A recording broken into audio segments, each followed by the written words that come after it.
शिवाय, ओम नमः शिवाय, ओम नमः शिवाय, ओम नमः शिवाय, ओम नमः शिवाय, ओम नमः शिवाय, ओम नमः शिवाय, ओम नमः शिवाय। ऋषि गौतम और देवी अहिल्या का तप फलीभूत हुआ। जलकुंड के होने से अब जल का अभाव नहीं रहेगा। उनका गुणगान करने की क्या आवश्यकता है स्वामी? जब तक तो हम भी करते तो जल की प्राप्ति अवश्य हो जाती। नहीं, गौतम ऋषि एक महान तपस्वी हैं।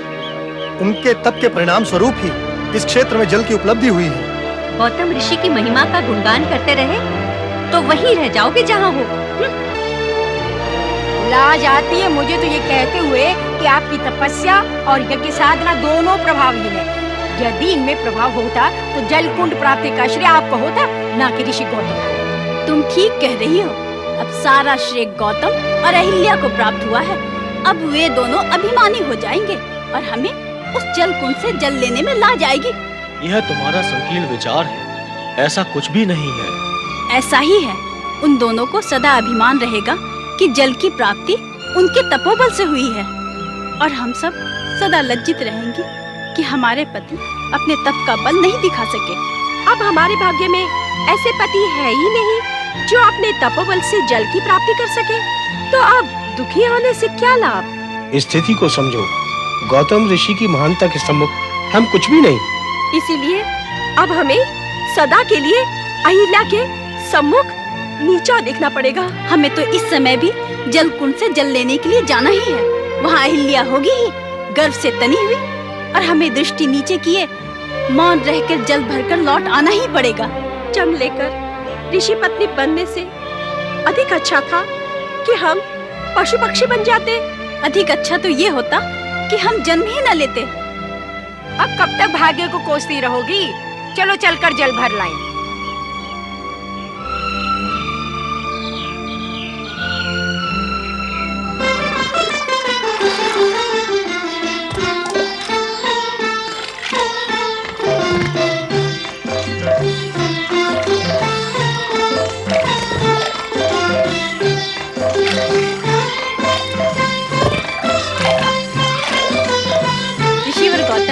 कृपा और साधना से हमें नया जीवन प्राप्त हुआ है। हमारे परिवार इन्हीं के कारण से सुरक्षित रह सके हैं। इनका उपकार हम कभी नहीं भूलेंगे। हमारी आने वाली भावी पीढ़ी भी इनका उपकार याद रखेगी। बोलो ऋषि गौतम की, बोलो माता अहिल्या की। चलो देवियों, तनिक प्रतीक्षा करें। ये वनवासी जल प्राप्त कर ले, तत्पश्चात आप भी अपने पात्र भर ले। हाँ देवियों, ये सभी जन बहुत समय से आई हुई हैं। इनके पात्र भर जाएं तो आप भी जल प्राप्त कर लें। हाँ, क्यों नहीं? इन्हें प्रथम अवसर मिलना आवश्यक है। अथवा कहो इन्हें प्रथम अवसर देना आवश्यक है। गौतम ऋषि और इनकी पत्नी को अभिमान हो गया है कि इस जलकुंड के ये स्वामी और अधिकारी हैं। हाँ, इन्हें लगता है ये जलकुंड इनकी तपस्या से ही प्रकट हुआ है। नहीं, ऐसा विचार तो हमारे मन में कभी आया ही नहीं। दूसरों के मन में जो होता ही नहीं, उसका व्यर्थ ही अनुमान लगाकर अपने मन को दूषित करने से क्या लाभ है? सुन रही हो? कहती है हमारा मन दूषित है। अरे, स्वयं का मन कुटिल और दोष हमारे से। अरे बहना, पद पाकर मत तो आ ही जाता है। जलकुंड की स्वामिनी जो हो गई हैं। देवियों, ऐसा कुछ भी नहीं है। ऐसा ही है ऋषिवर। आप भी अपनी पत्नी अहिल्या का पक्ष ले रहे हैं। पक्ष और विपक्ष का प्रश्न ही कहाँ है? कहाँ है? यहाँ है। पति पत्नी का पक्ष तो लेगा ही। नहीं चाहिए हमें तुम्हारे जल का कर। मन की कुटिलता और दोष जल में तो आएगा ही।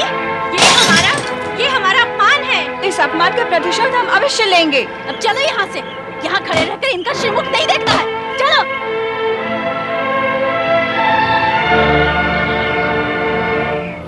देवी अहिल्या, इन ऋषि पत्नियों से विवाद कर अच्छा नहीं किया। क्या किया मैंने? केवल प्रतीक्षा करने के लिए तो कहा था। इतना गर्व, इतना अभिमान। हम अपमान का प्रतिशोध लेंगे। हाँ, अवश्य लेंगे। हमारे पति समर्थ होते तो ये दिन देखना पड़ता। क्या हुआ देवियों? आप सब तो जल लेने गई थी। आपके जलपात्र और घट कहाँ हैं? फोड़ डाले उनके अभिमान और हमारे अपमान के धक्के ने। कहो तो, हुआ क्या? होना क्या है? वही पद का मत। अहिल्या और गौतम को अभिमान हो गया है कि उनके तपोबल से जल कुंड प्रकट हुआ है। ऋषि गौतम, अभिमानी तो नहीं। और ये भी सत्य ही है कि जलकुंड उनके तपोबल से ही प्रकट हुआ है। तो क्या हम जो कह रहे हैं वो असत्य है? तो अब आप चाहती क्या हैं? प्रतिशोध। प्रतिशोध। कैसा प्रतिशोध? अपने अपमान का और कैसा? किंतु हम ऋषि गौतम से प्रतिशोध कैसे ले सकते हैं? हमारी इच्छा मानकर आप सभी को एक भव्य यज्ञ का आयोजन करना होगा। कैसा यज्ञ? ऐसा यज्ञ जिससे उन दोनों का तपोबल और सारी सिद्धियां नष्ट हो जाए, उनका गर्भ चूर चूर हो जाए और वे कठोर यातनाएं भोगने के लिए विवश हो जाएं। नहीं नहीं, यह अनुचित होगा। तो उन्होंने जो व्यवहार किया वो उचित है? अन्य कोई उपाय सोचा जा सकता है। नहीं, केवल प्रतिशोध। पुनः विचार कर लो। आवश्यकता ही नहीं है। आप सभी स्पष्ट सुन ले।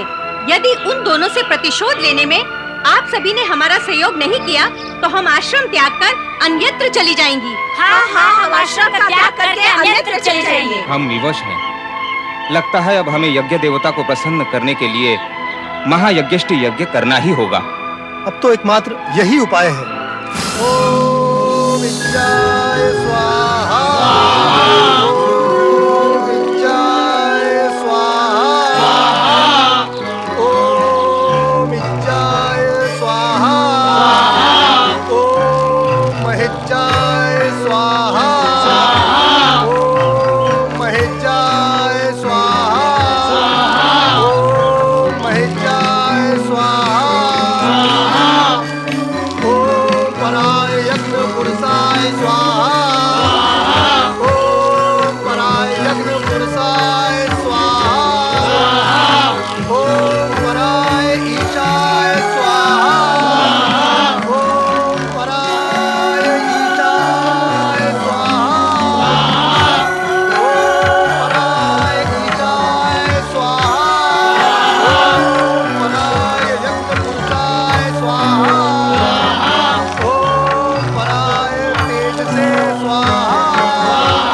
ओम पराय ईशाय स्वाहा। ओम पराय तेज से स्वाहा।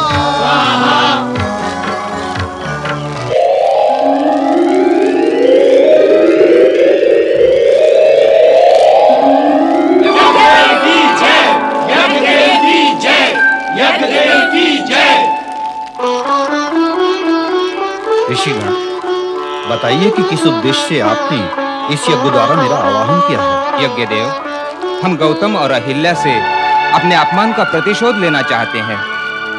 प्रतिशोध आपको लेना है, उसमें मेरी क्या आवश्यकता है? यज्ञ देव, आप उन दोनों को नष्ट कर दें। नष्ट कर दूं? मैं? हाँ यज्ञदेव, उनका विनाश कर दे।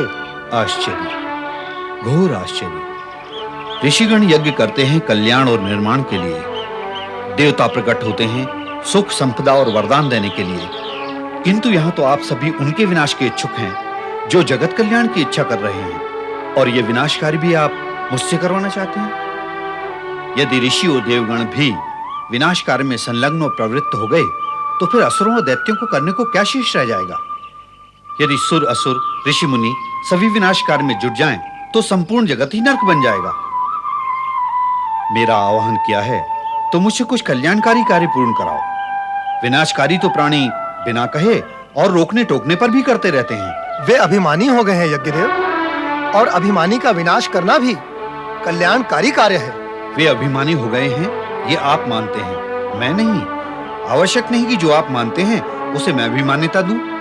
मैं गौतम ऋषि का अहित नहीं करूंगा। आप दुर्भावना को त्याग कर कोई वरदान मांग लें, वही आपके हित में उचित होगा। यज्ञ देव, हमारे आह्वान पे आप प्रकट हुए हैं तो आपको हमें यज्ञ का फल तो देना ही होगा। वही देने तो मैं आया हूँ।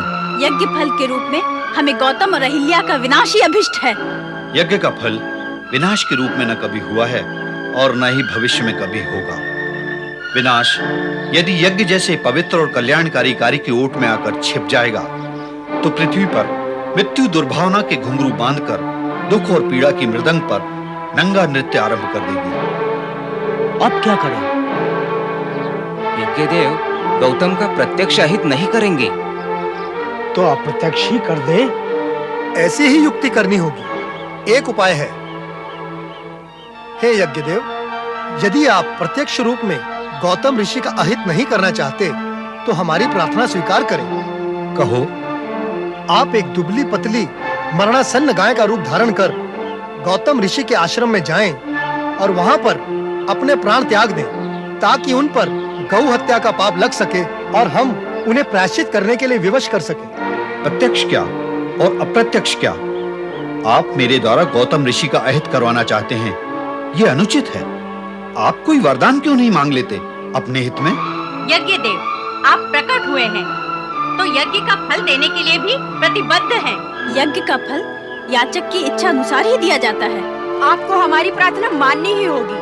प्रकट हुआ हूँ तो फल अवश्य देना पड़ेगा। मैं मरणासन्न गाय बनूंगा। अब देखेंगे उन दोनों की दुर्दशा का खेल। गौतम और अहिल्या दोनों ही कलंकित हो जाएंगे। और कलंक मृत्यु के समान होता है।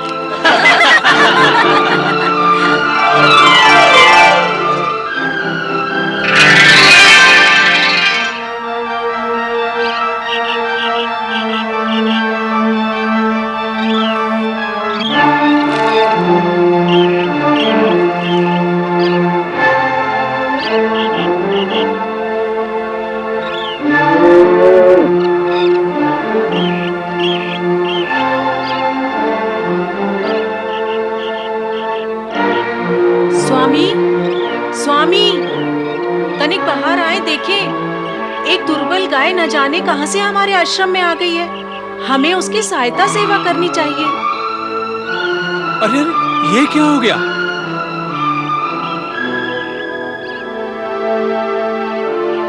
ये गाय हमारे क्षेत्र की नहीं है। तो फिर कहां की है? किसी अन्य क्षेत्र से आई है। कारण कि हमारे क्षेत्र की तो सभी गायें दुर्भिक्ष के प्रभाव से मुक्त होकर उन्मुक्त विचरण कर रही हैं, किंतु ये गाय तो रुग्ण और अति दुर्बल है। अरे ये तो सो गई। अरे स्वामी, इसने तो प्राण त्याग दिए। अरे तो घोर अनिष्ट हो गया। अब क्या होगा? गौ माता, मैंने क्या अपराध किया था जो आपने मेरे आंगन में आकर प्राण त्याग दिए? अरे गाय ने तो प्राण त्याग दिए। गाय ने प्राण त्याग दिए अथवा उसके प्राण हर लिए गए? प्राण हर लिए? किसने? और कौन था यहाँ? कौन हरेगा इसके प्राण? ये आप क्या कह रहे हैं? जो कुछ भी कहें भली भांति विचार कर कहें। पहला आश्रम में एक ऋषि द्वारा गौवध कैसे हो सकता है? हुआ है, हो गया है, अर्थात हो चुका है। अब कैसे होने का प्रश्न ही कहाँ उठता है। नहीं नहीं, ये सत्य नहीं है। क्या ये सत्य है कि इस गाय ने इस आश्रम में प्राण त्यागे हैं? क्या ये भी सत्य है कि इस गाय ने इस आश्रम में तुम दोनों की उपस्थिति में प्राण त्यागे हैं? तुम दोनों ने मिलकर गौ की हत्या की है। तुम दोनों गौ हत्यारे हो। गौ हत्या के पापियों, धिक्कार है तुम्हें और तुम्हारे जीवन को। आज तक किसी ऋषि ने गौ हत्या का अपराध नहीं किया है। हमने ये अपराध नहीं किया है। अपराधी कब मानता है कि उसने अपराध किया है? हम अपराधी हैं ही नहीं। तुम यहाँ से चले जाओ, ब्रह्मगिरी की भूमि छोड़कर। हाँ, तुम्हें यहाँ से जाना ही होगा। किंतु क्यों? क्योंकि तुम गौ हत्यारे हो और गौ हत्यारे का मुख देखना भी पाप है। तुम यहाँ रहोगे तो नित्य हमें तुम्हारा मुंह देखना पड़ेगा। तुम्हारा मुख देखकर हमारा जीवन भी दूषित हो जाएगा। शीघ्र ही त्याग दो इस आश्रम को। जब तक तुम यहाँ रहोगे तब तक अग्निदेव और पितृ हमारे किसी हव्य कव्य को ग्रहण नहीं करेंगे। अपने पाप की छाया से हमें मुक्त करो। जाओ, चले जाओ यहाँ से। व्यर्थ और अकारण ही गौ हत्या का दोष हम पर मढ़ा जा रहा है। न जाने ये दुर्बल गाय कहां से यहाँ आ गई। हम इसकी सेवा करें इससे पहले ही। बस बस, अधिक कुछ कहने की आवश्यकता नहीं है। यदि तुम दोनों ने शीघ्र ही इस आश्रम का त्याग नहीं किया तो हम सह्याद्री क्षेत्र के सभी ऋषिकुलों को एकत्रित कर तुम्हारे इस गौ हत्या के पाप को उनके सम्मुख रखेंगे। ऐसा अनर्थ करना क्यों चाहते हो? क्योंकि तुम गौ हत्यारे हो। स्वामी, ये अचानक कैसी विपदा आ पड़ी हम पर। विधाता जब विपरीत होते हैं तो ऐसी दुर्घटनाएं घटती हैं देवी। सब समय की बलिहारी है। विचार विनिमय मैं भाग्य रुदन यहाँ से कहीं दूर जाकर करो। अब आप सभी ने ये मान लिया है कि हमने गौ हत्या की है, और हमारा कोई तर्क आप सुनना मानना नहीं चाहते तो ठीक है, किंतु इतना आप अवश्य मानते होंगे कि हमारी शुद्धि का कोई उपाय और इस पाप से उबरने की कोई विधि अवश्य होगी। हाँ हाँ, सभी पापों से मुक्त होने का विधान है। तुम्हें अपने पाप को प्रकट करते हुए 3 बार ब्रह्मगिरी की परिक्रमा करनी होगी। और यदि अपने पाप का प्रायश्चित करना चाहते हो तो गंगा का आह्वान कर उसी गंगा जल से स्नान करके अपने आप को पवित्र करना होगा। यही तुम्हारा प्रायश्चित है। हमें स्वीकार है, हम प्रायश्चित करेंगे। हम दोनों भगवान शिव की आराधना करते हुए यहाँ पार्थिव पूजन करेंगे। साथ ही ब्रह्मगिरी की परिक्रमा करके अपने निर्धारित प्रायश्चित को पूर्ण करेंगे। केवल इतने से ही प्रायश्चित पूर्ण नहीं होगा, तुम्हें गंगा को ब्रह्मगिरी पर्वत तक लाना होगा। जब तक तुम गंगा को यहाँ ब्रह्मगिरी तक लाने में सफल नहीं होते, तब तक तुम्हारा प्रायश्चित अपूर्ण रहेगा। नहीं देवियों, हम पूर्ण प्रायश्चित करेंगे। जीवन पर्यंत करते रहो प्रायश्चित।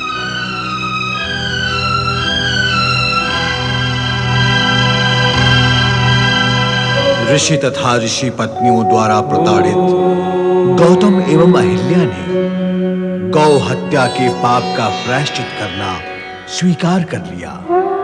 ये भी शिव लीला ही थी। शिव जी अपने भक्तों की कठिन से कठिन परीक्षा लेते हैं, किंतु जो दृढ़ निश्चय और प्रगाढ़ भक्ति में विश्वास रखते हैं, केवल वे भक्त ही परीक्षा रूपी सागर को पार कर सकते हैं।